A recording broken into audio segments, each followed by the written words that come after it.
back to my channel. Today I'm going to be making scallion pancakes. They are one of my absolute favorite things to order whenever it is on the menu. It is something that I get. I don't know if you've ever had them before, but they're just like oniony, doughy amazingness. And there's many different types of ways to make them. Some places make them super crispy, some make them super thick. The one that I'm going to be making today is kind of a little bit in the middle.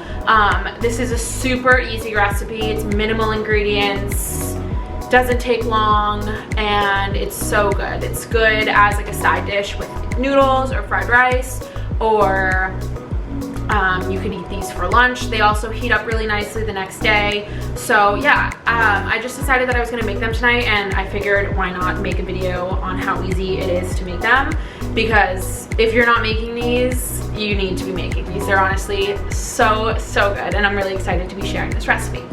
So let's get into it. Most of the time these are vegan. Obviously you have to check on the menu if you're getting it out at a restaurant. I know that the frozen ones at Trader Joe's have egg in it, but the ones that I'm making today are 100% vegan, and they are the best scallion pancakes I've ever had. So yes. Okay, so I'm just gonna read off the ingredients that we need from my website.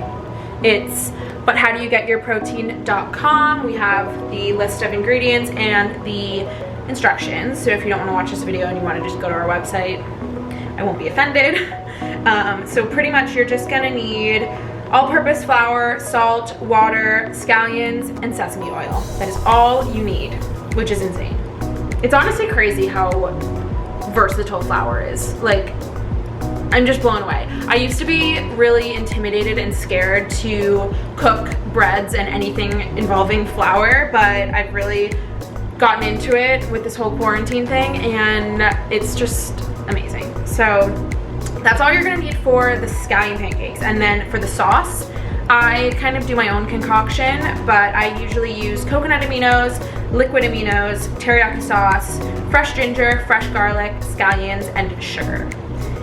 And yeah, so the first thing I'm gonna do is mix up the flour. All right, so we need 2 cups of all-purpose flour.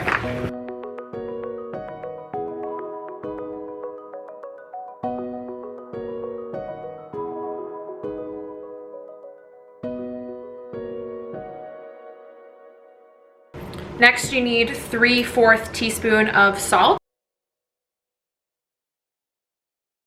I have the flour and salt, and I'm just gonna mix it up a little bit.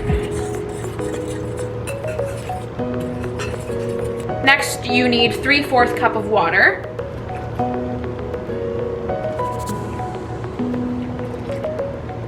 Okay, now I have the mixture of flour, salt, and water, and I'm just gonna mix it all up until a dough forms.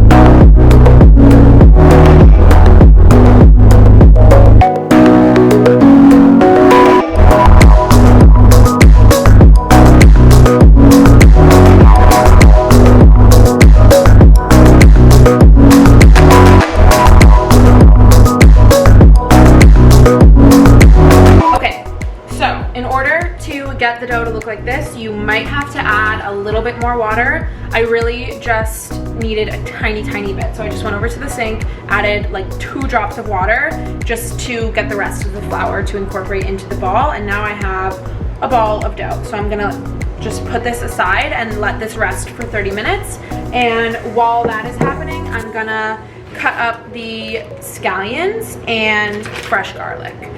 You don't have to use fresh garlic, but it's probably the best part of these. So I highly recommend using fresh garlic.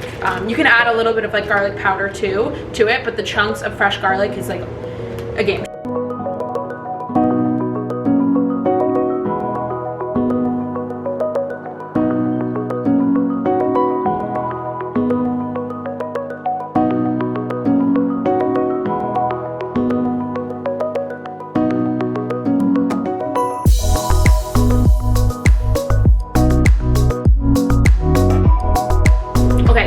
just cut up the scallions and the garlic, and honestly that is the hardest part of this recipe.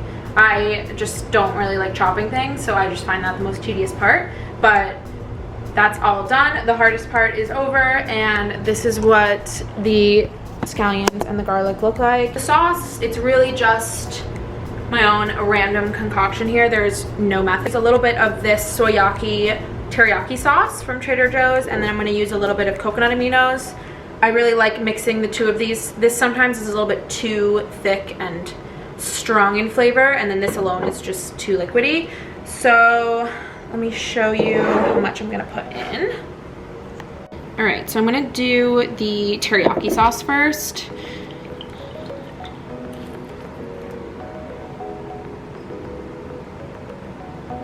Gonna do that much, and then I'm gonna pour in just a little bit of coconut aminos for like a sweeter flavor, and then I'm gonna take some fresh garlic and I'm gonna put it in the sauce, and this is what makes it so good. And I'm also gonna put a little bit of fresh scallions, because the longer it sits in here, the more flavor it's gonna soak up, and it's gonna taste really good for the scallion pancakes. Okay, so it has been 30 minutes, and this did not really rise that much, but that's okay. So what I'm gonna do next is cut it up into 4 separate pieces.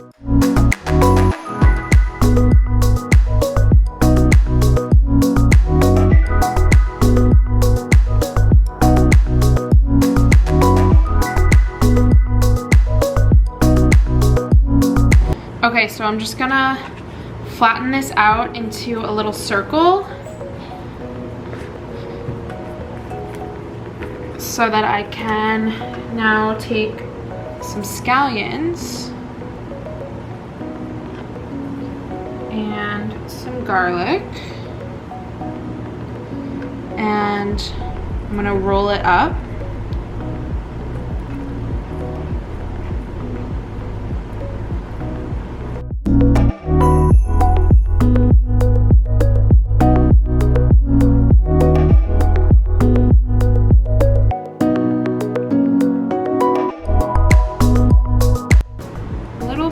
Flour on the area just so that it's not as sticky.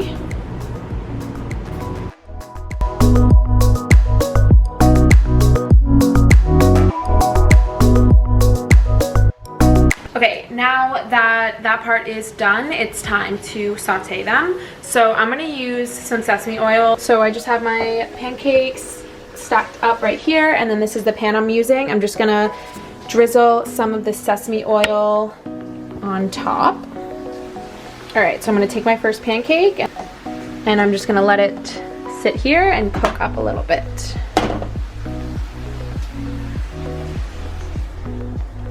For about 3 minutes on this side, and I'm gonna give it a flip. Perfect. And I'm probably just gonna end up cooking this for about 4 minutes on this side, and then that's it for the cooking, and then I'm just gonna heat up the rest of these.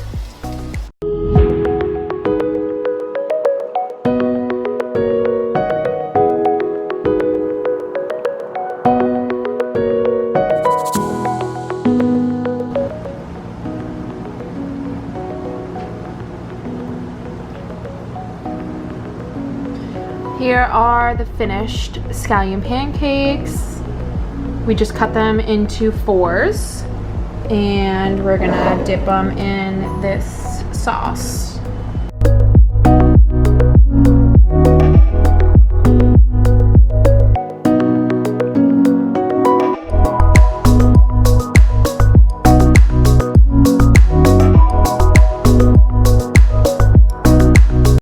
Thank you so much for watching this video. I really hope you enjoyed watching this, and I hope you go and make scallion pancakes right now, because you absolutely have to. I cannot wait to finish eating these. I can't wait to eat them for leftovers tomorrow.